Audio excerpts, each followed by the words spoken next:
Right. So how did you remember? How did I remember Yeah. how my reaction was hearing about it?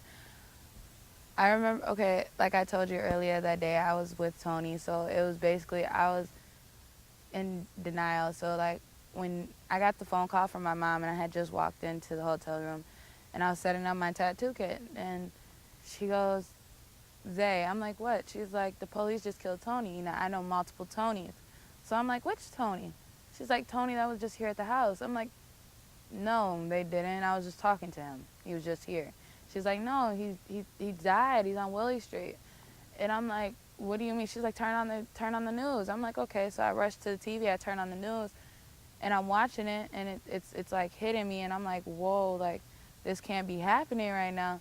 And so and then like I wanted to run to Willie Street, and the person who was in the hotel room with me was like, you can't do that. They're surrounded in police, and the police did it. So if anybody goes, they're overreacting. It might be another person, and the way you're acting right now, it might just be you. And I was going crazy. Like weeks before that, my aunt Isis died, and that was one of my best aunts.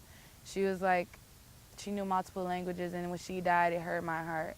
So on top of that, they say they come in threes. So my aunt, Tony, and I never knew who the third person was. There was never a third person. So somebody else in my mind still has to go, and that hurts to say, but I feel like it's still somebody's still out there, and it like weakens my mind. But when they told me that he was dying, that he died, I was like, what do you mean? And I was like, if he's dead, why are y'all telling me they're taking him to the hospital? And they're like, because they are. And then they told me, oh, well, now he's chained up to the bed.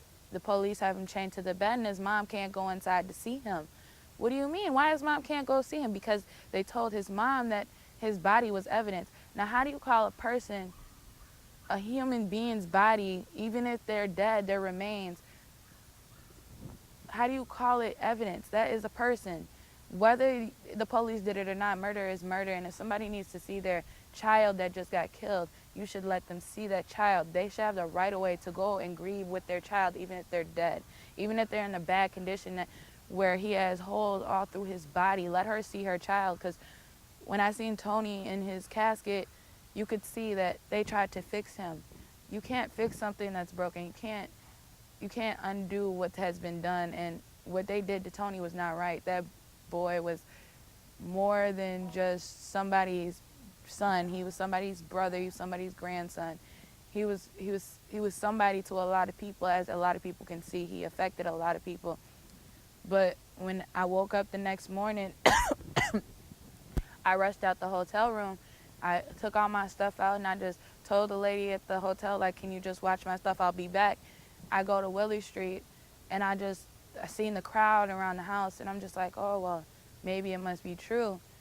And I get a little closer, and I can see from the other people's balcony that it's blood everywhere, like everywhere. Like, as a trained officer, how did you cause that much damage, that much blood, that much anything? You took your mugshot picture with the smirk on your face, with Tony's blood on your chin.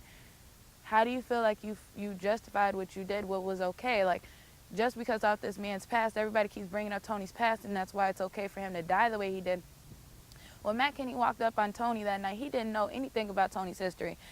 Tony could have been a straight A student who was attending college. He could have been anything, anybody, just off of who he displayed to the eye to be to these people.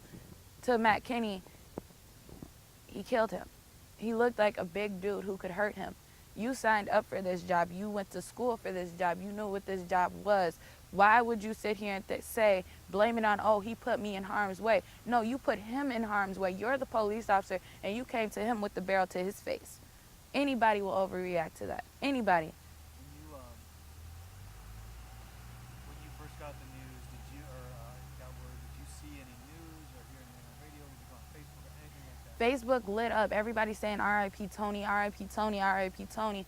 And it's like hitting me more and more, and it was making me sad. Like, dang, I can't even get on Facebook. Like, it's all over Facebook, and then people are sharing the news reports. And Facebook is very, not even Facebook, social media itself is the reason why the reason why a lot of the things that has been happening the way it's happening. Because when I was about 12, 13, I knew nothing about social media and I was on my own person. I feel like a lot of people out here are mimicking what they see on social media and they're not even being themselves. So with that being said, it's like because of some of the rap music, not a lot of it, but it's some I do blame some because of that.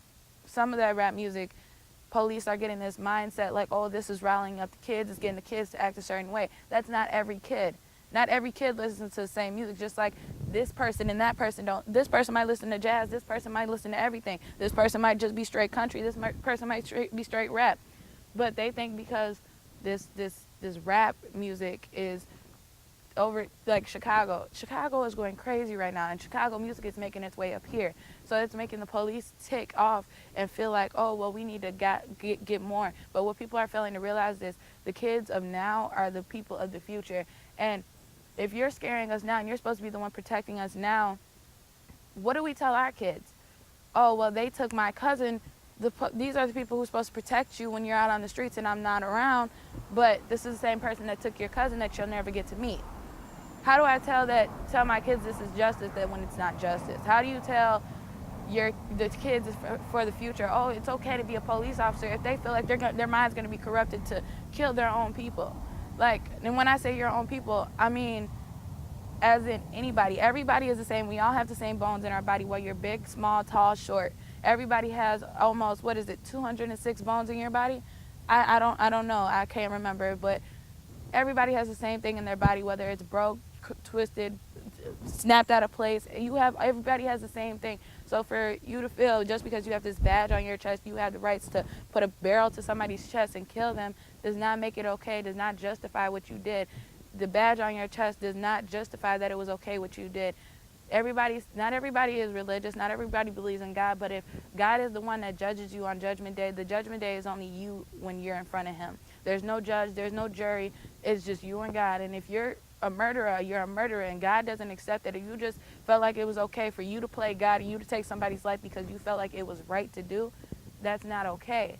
In my eyes, none of that was okay. You need to find out. Don't just come to the scene with gun up, shoot first, ask questions last. Don't do that. You need to understand the situation you're walking into before you just walk into something and shoot. You're taught that on the streets. You're taught that in being a police officer. You're taught that just learning in school. You don't put assumptions to stuff and you don't know what you're talking about. You don't put assumptions to stuff and you don't know what you're walking into. Yes, I can understand you being scared, you being frightened. You're a police officer. You have some rights to do that.